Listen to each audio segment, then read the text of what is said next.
Jadi pada pagi hari mau kita akan mendengar lagi firman Tuhan.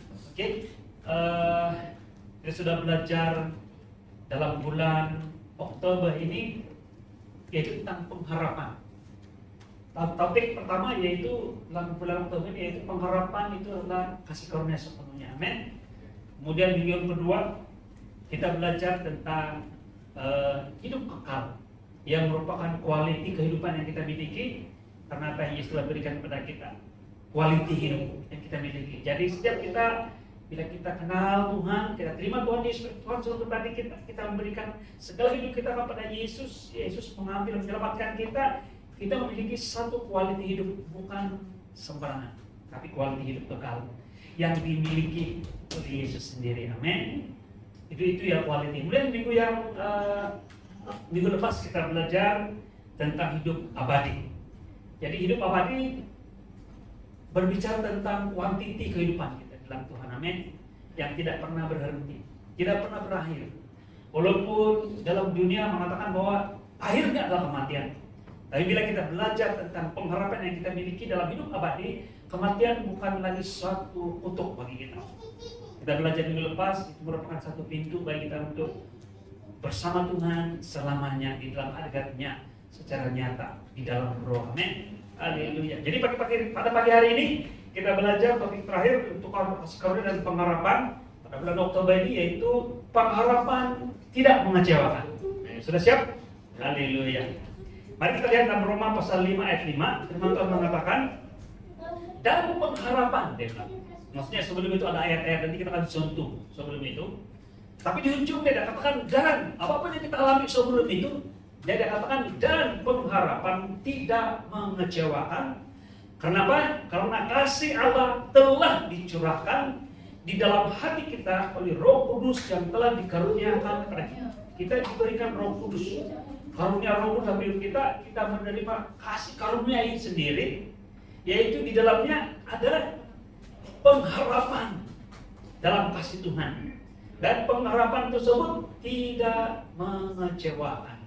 Nah, saya betul kita firman Tuhan menjelas direct, Oke, pada kita pernyataan dia sangat mudah untuk kita paham bahwa pengharapan itu tidak mengecewakan. Walaupun dalam kehidupan kita sehari-hari kita melalui pengalaman kita, melalui perasaan kita, melalui penilaian kita, melalui apa yang kita alami dan kita diagnose seperti mengecewakan.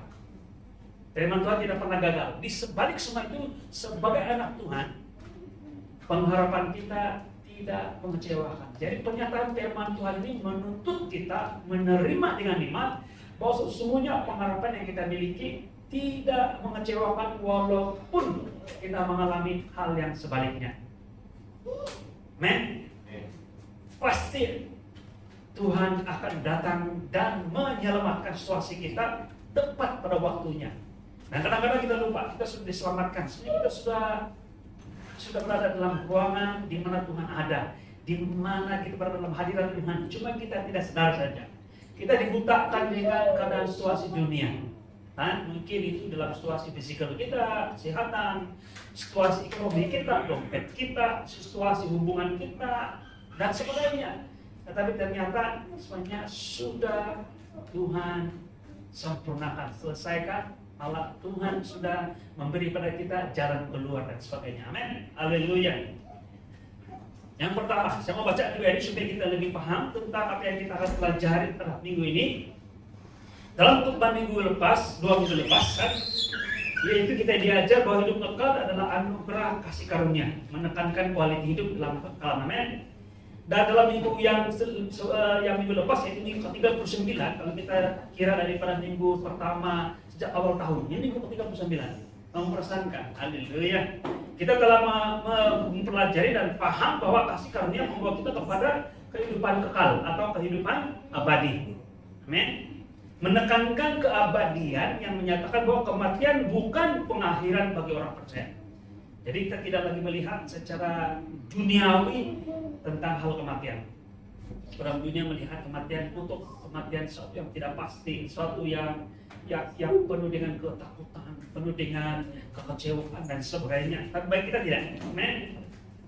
Dan sekarang ini dalam minggu yang ke-40, minggu ini kita akan belajar bahwa pengharapan yang lahir dari kasih karunia tidak pernah mengecewakan atau menjadi hampa. Amin. Yakin ini, amin. Mari kita lihat ini. Kasih karunia bukan hanya memberi kita hidup baru dan jaminan kekal, tetapi juga meneguhkan pengharapan kita setiap hari di dunia ini yang tidak menentu. Memberi pengharapan bagi kita setiap hari yang tidak menentu ini, yaitu pengharapan yang bersumber daripada manusia boleh pudar, tetapi pengharapan yang bersumber daripada kasih karunia Tuhan tidak akan gagal. Amin. Haleluya. Yang kedua, kasih karunia menjadi dasar pengharapan sejati kita. Amin. Sama apa? Kalau orang bilang Tuhan kasih karunia, dia kasih karunia grace. Ya, saya beritahu kamu, saya tidak akan pernah puas untuk memberitakan Injil kasih karunia. Inti Injil itu sendiri itu berita gembira itu sendiri adalah anugerah Tuhan ini, kasih karunia. Yaitu Tuhan mau berikan pada kita, Dia mau kita menerima pemberian ini dengan iman, walaupun kita banyak keterbatasan. Bukan dengan kekuatan kita, dengan upaya kita, dengan kita punya kebaikan kita, dengan performance kita, bukan. Tuhan mau kita menerima hanya melalui iman, bukan dengan perbuatan. Amin. Sama apa? Dia dipanggil berita gembira, terlampau baik. Nah, percaya saja, ya percaya saja. Tiada lain, tiada. Tetapi dia yang paling sukar orang mau terima. Dan selalunya mereka akan berwas-was karena bilang, wih, kalau silakan, kalau percaya saja boleh terima semua, tidak ada perbuatan, tindakan, jadi habislah. Maksudnya merujuk kepada lesen, berbuat dosa dan sebagainya, tidak. Sebaliknya, apabila kita tahu bahwa anugerah Tuhan yang Tuhan beri pada kita ini sungguh luar biasa dan melibatkan pengorbanan Yesus di kayu salib, mati untuk Anda dan saya percaya Roh Kudus akan mengubah hati kita. Bukan menjadi hamba dosa, tapi membebaskan kita dari segala perbuatan-perbuatan yang tidak baik, malah yang menyakitkan. Amin. Bukan hanya pada Tuhan, tapi pada kita sendiri. Amin. Jadi kasih karunia sangat-sangat mendasar. Jadi saya mau menyatakan bahwa pengharapan kita juga oleh sebab kasih karunia Tuhan semata-mata, yaitu memberi pengharapan kita berdasarkan karunia dunia. Dunia memberikan pengharapan berdasarkan keadaan, kan?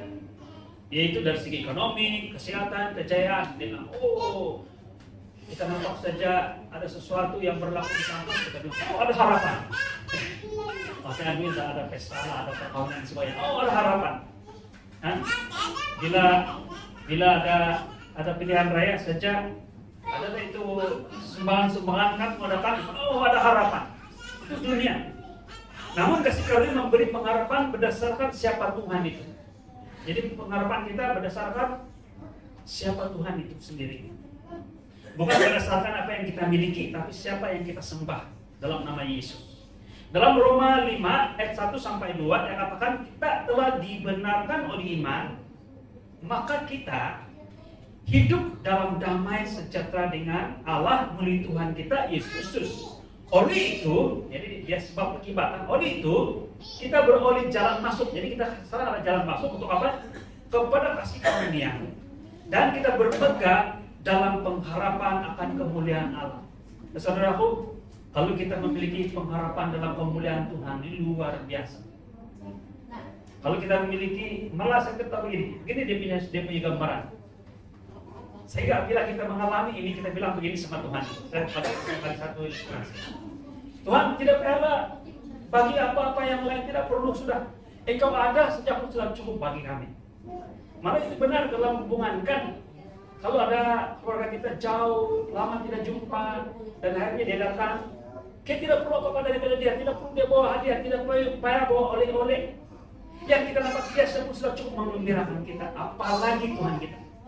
Hadirat Tuhan, kemuliaan Tuhan itu berbicara tentang hadirat Tuhan itu berbicara tentang kemuliaan Tuhan. Itu berbicara tentang segala sesuatu yang kita perlukan. Kan? Masih ingat lagi Tuhan bilang, jikalau Bapa di surga telah memberikan anaknya yang tunggal kepada kita, bagaimana mungkin dia tidak bagi yang lain? Kesehatan, kecukupan, malah kelimpahan, damai sejahtera, perlindungan. Kalau dia sudah bagi Yesus kepada kita, yang paling utama, yang remeh-temeh yang lain macam mana mungkin dia tidak bagi. Tapi sebenarnya firman Tuhan itu sebenarnya merujuk begini. Dia bukan bilang, oh jadi Tuhan Yesus sudah dibagi pada kita, maka yang lain itu Tuhan tidak bagi. Salah pemahaman itu. Saya begini, apabila kita menerima Yesus, ada hadirat Tuhan dalam hidup kita dalam roh, maksudnya yang lain juga sudah ada package di dalam Yesus. Boleh bersama dengan saya. Kamu ada Yesus, kamu ada segalanya. Dan ini adalah kasih karunia Tuhan. Amin. Berdasarkan siapa Tuhan itu. Jadi kasih karunia melahirkan pengharapan yang hidup karena ia berpaksikan kebenaran dan kasih yang kekal. Bukan pengharapan kosong, tapi pengharapan yang berakar pada janji Tuhan sendiri. Amin. Haleluya. Mari kita lihat yang ketiga. Haleluya. Yaitu pengharapan kasih karunia meneguhkan kita dalam penderitaan atau dalam cembaran, dalam pencobaan, dalam masa sukar, masa sulit. Boleh bersama dengan saya. Pengharapan kasih karunia Tuhan ini.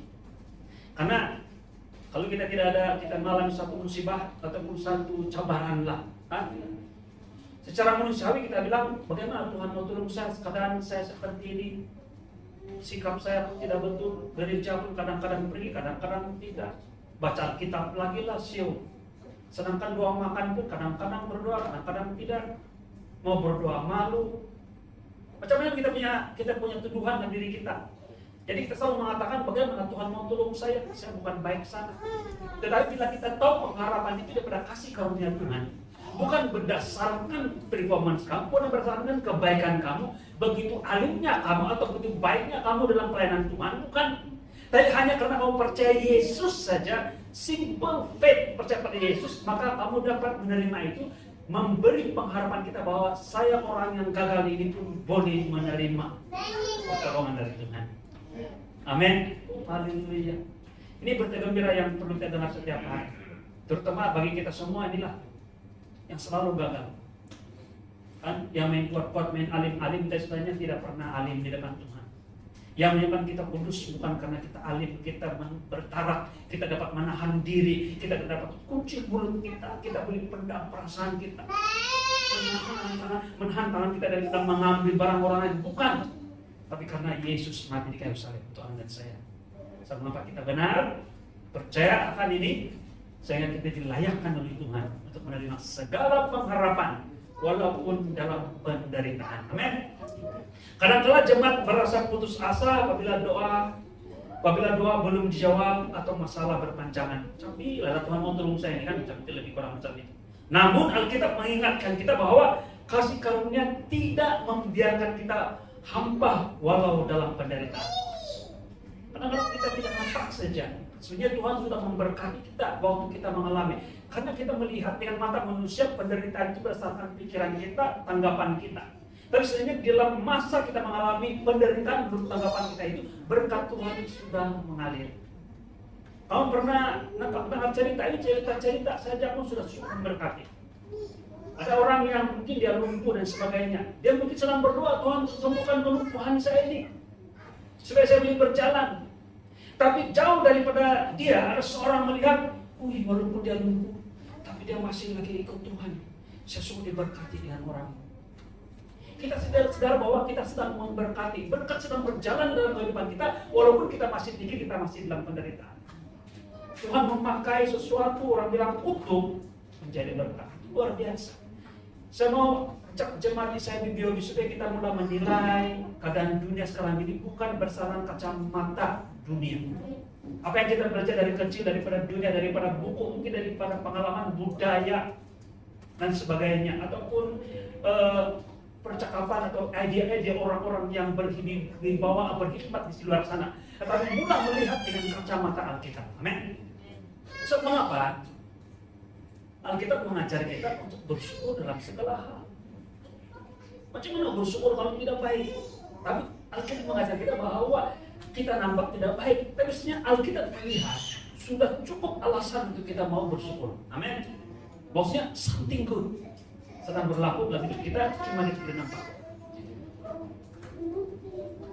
Dalam Roma pasal 5 ayat 3 sampai 4, kita malah bermegah dalam kesengsaraan. Dia bilang, oh luar biasa. Ini luar biasa. Karena kita tahu bahwa kesengsaraan itu menimbulkan ketekunan. Ketekunan menimbulkan ayat yang tadi itu yang terakhir kan menimbulkan pengharapan. Ini ayat yang betul-betul ini. Terus saya mau lihat kalian. Dan pengharapan itu tidak mengecewakan tadi itu. Dari ayat yang ketiga dia katakan kita malah bermegah dalam kesengsaraan karena kita tahu bahwa kesengsaraan itu menimbulkan ketekunan. Ketekunan menimbulkan tahan uji dan tahan uji menimbulkan pengharapan dan pengharapan yang kita baca sebelum ini tidak mengecewakan karena Roh Kudus telah dicurahkan kepada kita. Terima kasih karunia Tuhan. Amin. Mengapa kita boleh belajar daripada segala cabaran, masa sulit, penderitaan, cobaan yang sedang kita alami dalam dunia sekarang ini. Kita tahu bahwa di sebalik semua itu ada pekerjaan Tuhan yang luar biasa. Menyatakan kepada kita bahwa kita di pihak yang menang. Amin. Oh, haleluya. Tuhan tidak pernah membiarkan kita walau dalam penderitaan. Jadi dalam kasih karunia, penderitaan bukan penamaan. Tetapi alat, saya suka ini. Wah, boleh bersama dengan saya mulai hari ini. Penderitaan itu jadi alat kita untuk memperkukuhkan pengharapan kita. Di mana setiap air mata tidak sia-sia. Tuhan sedang bekerja dalam diam untuk membawa kebaikan. Bila bersama dengan saya, perkataan dalam diam maksudnya dalam keadaan kita tidak nampak. Amin. Percaya, Tuhan bekerja dalam keadaan yang begitu luar biasa, lebih hebat daripada Mossad. Mossad ini dia antara tindakan yang apa itu yang orang bilang macam agen-agen yang menyelinap, menyeludupkan, yang menyelinap mana-mana negeri, negara dan sebagainya untuk tujuan jurang lah. Kan? Macam KGB juga, macam juga CIA dan sebagainya. Intelligent. Kan? Mereka sedang bekerja, itu nampak saja. Tuhan lebih hebat. Sedang bekerja. Mungkin bukan untuk kita tidak lihat. Saya percaya supaya iblis tidak nampak. Haleluya. Supaya iblis tidak nampak. Tuhan sedang buat sesuatu. Saya percaya Tuhan sedang melakukan pekerjaan dia dengan begitu teliti untuk kebaikan Anda dan saya. Amin. Cuma kita tidak nampak. Tapi kita ada pengharapan dalam iman. Amin. Kasih karunia memampukan kita bertahan dengan damai dan tetap percaya. Haleluya. Haleluya. Mari kita lihat nomor 4. Kalau saya sudah ini paling penting. Kalau kamu lihat ini adalah rangkuman ataupun rumusan daripada 3 khotbah yang sudah kita dengar sebelum ini sepanjang bulan Oktober. Pengharapan dalam kasih karunia tidak pernah gagal.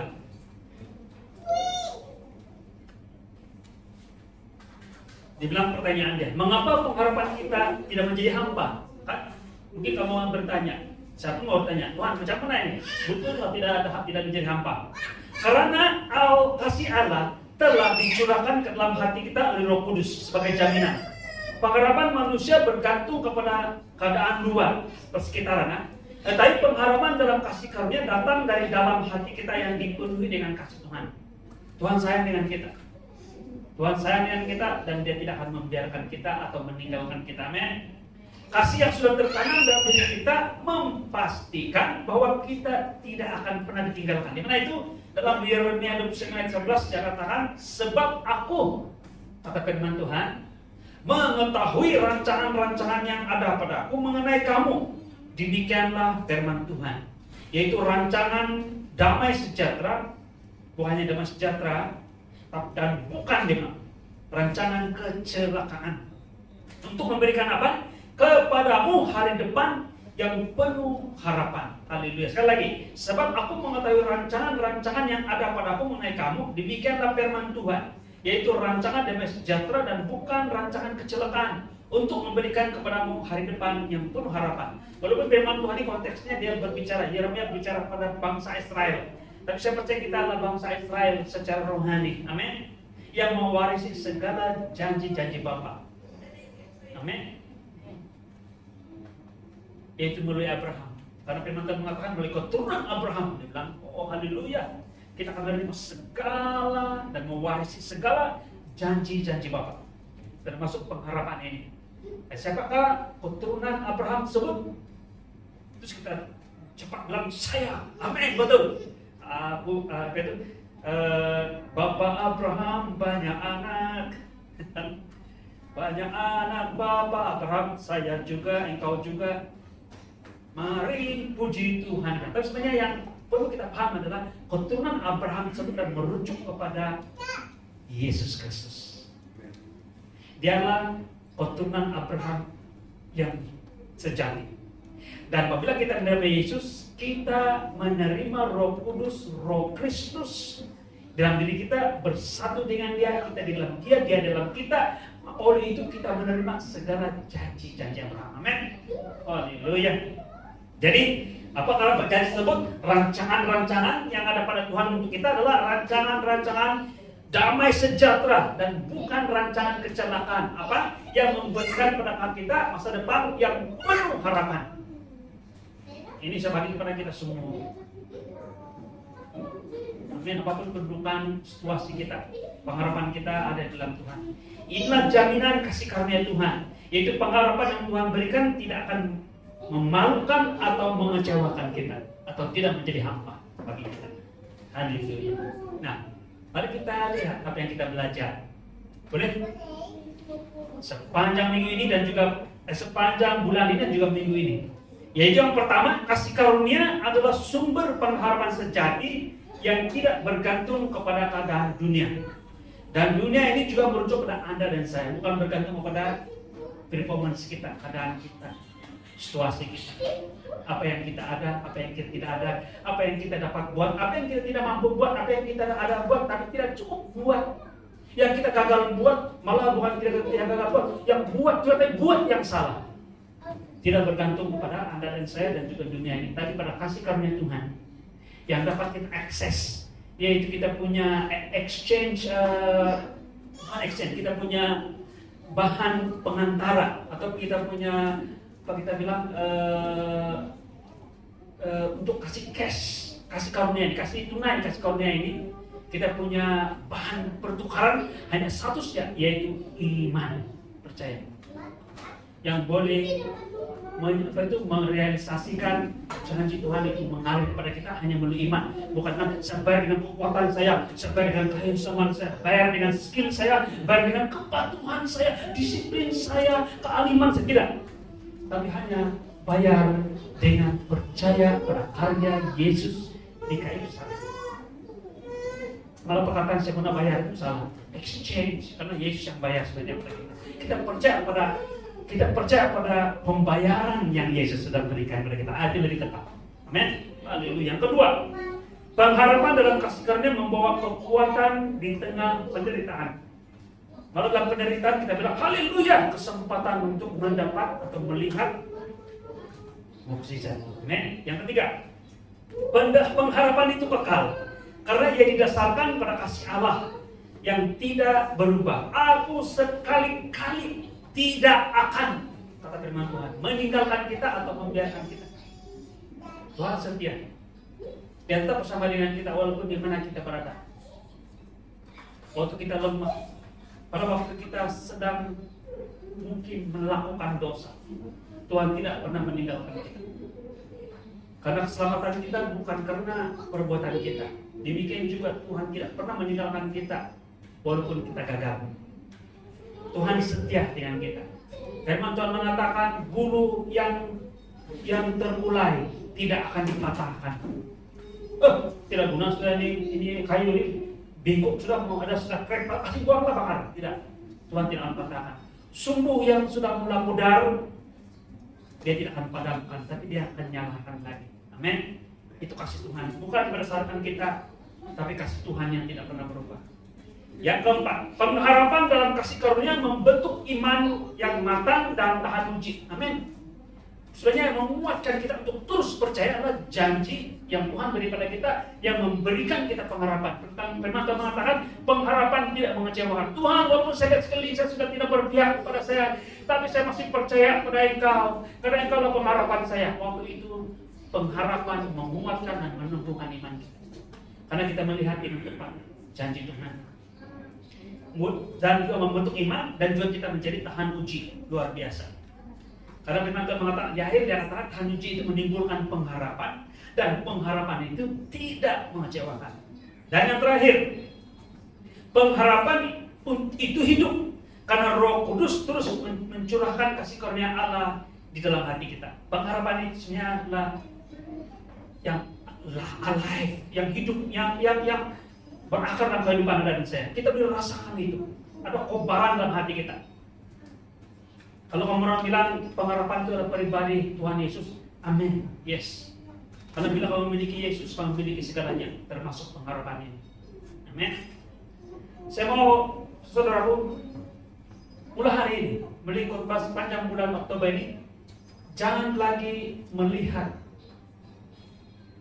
keadaan sekeliling sebagai dasar untuk kita melihat semata kita memiliki masa depan atau tidak. So, mengapa orang-orang yang memiliki perspektif yang jelas tentang kasih karunia Tuhan dan memiliki pengharapan seperti ini, kita tidak takut melihat keadaan dunia sekarang ini. Apapun dari segi ekonomi, dari segi politik, dari sosio budaya, dari segi geopolitik dan sebagainya, kita tidak lagi takut. Ada saja dunia sana, orang di luar sana malah mungkin pekerjaan iblis yang cuma merosakkan dan memberikan gambaran kepada kita bahwa bukannya kita, anak-anak kita tidak ada masa depan. Pengkur ada dia lalai, sedangkan sekarang pun kita sudah susah. Dulu ada degree saja pun, ada degree saja pasti dapat kerja. Sekarang dapat degree pun belum tentu dapat kerja. Jadi makin kurang itu, tidak bernilai sudah apa semua ini sekeliling kita. Duit pun semakin mahal. Dulu sardin 50 sen, sekarang $1,500 pun belum tidak dapat. Mungkin hampir $1,500 tidak dapat. Yang sardin yang king cup itulah yang quality bagus gitu. Tidak harapan. Tapi bila kita melihat ini dengan cara Tuhan, kita tidak risau. Kita melihat anak-anak kita melihat masa depan yang penuh pengharapan untuk mereka. Kita hidup dengan penuh damai sejahtera, penuh ketenangan. Saya orang bilang, kau tidak susah hati kan? Kenapa orang lain semua saat ini sibuk juga sekarang bersusun ada di sel, tidak minyak, mau habis minyak itu semua macam-macam, rusuhan dan sebagainya. Kita bilang relax, karena kita adalah orang-orang yang penuh dengan harapan, bukan karena dunia, tapi karena Tuhan yang ada dalam diri kita. Amin. Siapa yang kita miliki? Mari kita lihat apa yang kita boleh aplikasikan ini dalam kehidupan kita sehari-hari. Amin. Yang pertama, boleh bersama dengan saya suruh ini dalam diri saya dan juga semua jemaat Tuhan bersama-sama dengan penonton. Boleh? Pegang teguh pengharapanmu dalam kasih karunia walau doa belum dijawab. Mungkin kita masih melihat dalam penderitaan, dalam masa sulit, cabaran, cobaan dan sebagainya, kesukaran. Tapi pegang teguh pengharapan kita. Amin. Malah saya mau kita melangkah di depan sedikit lagi, boleh? Mengucap syukur walaupun belum melihat apa-apa. Masih lagi Markus 11:24. Percaya telah terjadi, maka hal itu akan diberikan. Saya belum nampak, akan diberikan kepada kita. Amen. Yang kedua, berhenti menilai kasih Tuhan berdasarkan keadaanmu. Saya sakit-sakit sudah Tuhan, kok tidak sayang sudah saya. Jangan nilai kasih Tuhan berdasarkan keadaan dan situasi keadaan kita. Tapi lihatlah pada salib, di sanalah kasih karunia nyata, yaitu pengorbanan Yesus di salib yang sempurna. Sebenarnya salib luar biasa. Ketika Yesus mati kan, kesempatan dia menghukum sebenarnya. Pada hebat saya secara pikiran saya manusia. Tapi pada waktu itu pun Tuhan masih lagi mengampuni. Tuhan bilang begini kepada orang-orang yang menyalibkan dia. Malah orang berteriak-teriak, dia bilang, salibkan dia. Ampunilah mereka karena mereka tidak tahu apa yang mereka lakukan. Kalau kita sekarang ignorance itu satu hal yang paling kita boleh terima. Itu pun kau tidak tahu kan? Kau tidak up to date. Tengok lah WhatsApp. Dia mau marah. Tengok mana? Tengok apa yang kau punya ignorance. Ignorance saya tidak mau ambil tahu kan? Hingga fulfillment kita kalau kesana semua. Kan? Yang selambat, ya selambel. Kan? Itulah yang selalu menjadi cabaran dalam banyak organisasi. Tapi saya beritahu kita pada hari ini, walaupun ada seperti Tuhan mengatakan, Ampunilah mereka karena mereka ini ignorance, tidak tahu apa yang mereka lakukan. Kasih Tuhan di luar biasa. Ini kan selalu dinyatakan. Malah bukan hanya kasih Tuhan dinyatakan, penghakiman atau justifikasi Tuhan dinyatakan, keadilan Tuhan dinyatakan. Nah, Tuhan adil, Tuhan mau hukum itu semua dosa yang manusia buat, dan demi hukuman dalam kematian. Tetapi pada waktu dia disalibkan, dia nyatakan ini bukan hanya keadilan, tapi kasih. Karena ketika dia menghukum dosa, dia tidak hukum pada Anda dan saya, tapi dia hukum pada pribadi Yesus Kristus. Dan Tuhan nyatakan kasihnya itu melalui penggantian itu pun menyelamatkan kita, menggantikan tempat kita supaya kita tidak dihukum. Amin. Yang akan cash out kasih karunia yang lahir dari salib Yesus ini hanyalah melalui iman, percaya. Amin. Yang ketiga, jadilah pembawa pengharapan. Saya suka ini, maksudnya menginjil. Beritahu pengharapan apa yang kita miliki dalam Kristus Yesus. Taburkan firman dan kasih kepada mereka yang sedang lemah. Kan? Saya suka ini. Apabila kita sudah matang di depan Tuhan, walaupun dalam masa susah kita masih tersenyum, boleh mengucap syukur, boleh melalui kehidupan kita dengan penuh kekuatan. Orang melegar kepala dan mereka pun bertanya, apakah rahasiamu? Apa rahasia kau ini? Kalau mereka tanya jangan begitu, jangan diam. Ambil kesempatan, masuk terus, beritahu pengharapan apa yang kita miliki dalam Yesus. Dan yang terakhir, syukuri, memuji Tuhan. Amin. Haleluya. Yesuslah sumber pengharapan. Amin. Kita bersyukur, kita nyatakan itu sesama kita, dalam hati kita, dalam puji-pujian, mendengar pujian dan menyatakan dalam hati kita. Amin. Syukuri kasih karunia setiap hari, karena kasih itu menjamin bahwa hidupmu tidak akan pernah sia-sia. Sekali lagi, syukuri kasih karunia setiap hari. Bangun pagi, haleluya Tuhan, terima kasih atas napas hidup yang kau beri pada saya hari ini. Saya percaya pada rencana kalau saya masih bernapas adalah rencana Tuhan untuk saya. Haleluya, puji Tuhan. Karena kasih itu menjamin bahwa hidupmu tidak akan pernah sia-sia. Amin. Haleluya. Mari kita lihat satu. Ini macam mana ini macam cadangan berdoa, kemarin berdoa. Bukan dia tidak tahu berdoa, sama tahu berdoa kan? Tapi pernyataan dalam doa ini membantu kita untuk membuat renungan juga dan memberi panduan kita melihat bagaimana kita boleh mengatakan sesuatu kepada Tuhan, mensyukuri dan menyatakan permintaan dan doa kita berdasarkan pengharapan yang kita miliki dalam Tuhan. Amin. Dia berbunyi seperti ini, Bapa yang penuh kasih karunia, terima kasih karena pengharapan kami tidak akan pernah menjadi hampa. Engkau yang memulakan kasih karunia, karya kasih dalam hidup kami, dan akan menyempurnakannya. Di tengah kesusahan kami tetap berpegang pada kasih karunia-Mu yang tidak berubah. Sesuai ini. Di tengah kesusahan kami tetap berpegang pada kasih karunia-Mu yang tidak berubah. Karena kita melihat janji Tuhan, kita mendengar firman Tuhan. Amin. Jadikanlah hidup kami saksi bahwa pengharapan dalam Kristus adalah nyata dan kekal. Dalam nama Yesus kami berdoa, amin. Jadi doa ini mengapa tentang apa yang kita percaya, apa yang Tuhan katakan tentang kita. Lalu itu kita bersyukur dan berterima kasih. Dan bukan saja kita berdoa, supaya kita ada peluang dan kesempatan untuk menjadi saksi Kristus di mana-mana, mempercayakan atau memberitahu pengharapan apa yang kita miliki dalam Kristus Yesus. Amin. Haleluya. Mari kita tunduk kepala sama kita berdoa.